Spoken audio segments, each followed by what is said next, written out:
Sometime back I was in a discussion with someone I know about a number of topics.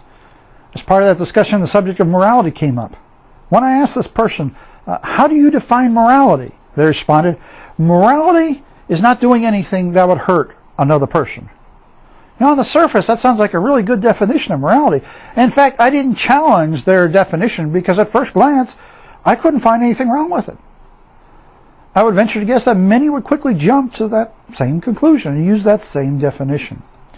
However, as I later thought of it, I recognized one great error with their idea of morality, which is that each and every person gets to decide and define for themselves what's beneficial and what is harmful for others. Since we're all finite human beings with a limited perspective and understanding, how can we decide what's beneficial and what's harmful to those that are around us? There's some things that pretty much everyone would agree are harmful to others, such as murder.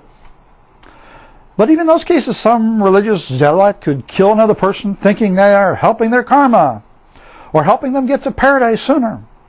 Is that truly beneficial? Or is it just their imagination? Even if some agree with the murderer's viewpoint, saying it's beneficial, others would say no, because their religious beliefs are different. Or what about the case of someone who does something to another not realizing the long-term effects of their actions? Society's current morality accepts premarital sex as a norm. However, my wife and I have worked for years to repair hundreds of marriages which were almost totally destroyed by the long-term effects of that same premarital sex. Were their sexual relationships before the marriage moral? At the time they thought so. However, as those same people look back, each and every one of them saw it as a mistake that they had made because they didn't know the effect it would have on their future. None of us have the ability to see the future, nor to see the effects of even one of our actions. Had the man who killed Archduke Francis Ferdinand known that his bullet would have been the spark to start World War I, would he still have pulled the trigger? I'm sure that the people who started the use of fluorocarbons in spray cans had no idea of how that would affect the ozone layer. They probably didn't even know what the ozone layer was or what it does to protect our world. Yet I've heard people say in retrospect that their action was immoral. How can we say that? Because it's harmful to the environment, does that make it immoral? Doesn't make it right, but does it make it immoral? And in turn, that's harming the wildlife in Antarctica.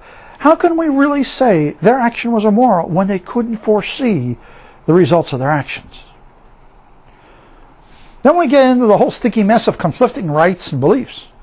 How is that definition of morality affected when helping one group of people requires harming another?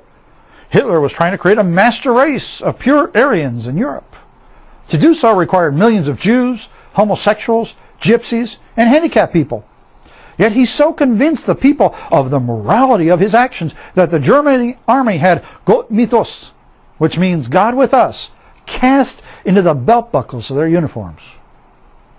Obviously, Hitler wasn't capable of determining what was moral in his time, but he and many others thought he was.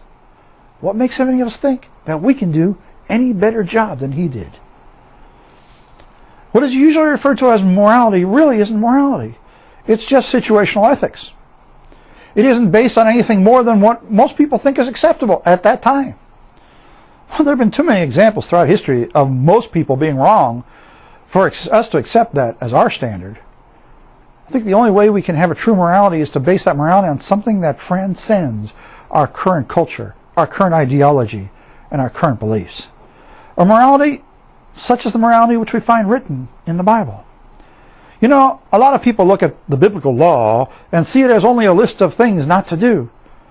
But in reality, everything the biblical law says not to do was commanded by God to protect us. More than anything, to protect us from ourselves.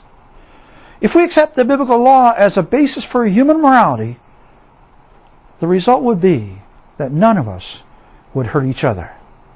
Maybe that's true morality. I'm Rich Murphy, and that's the way I see it.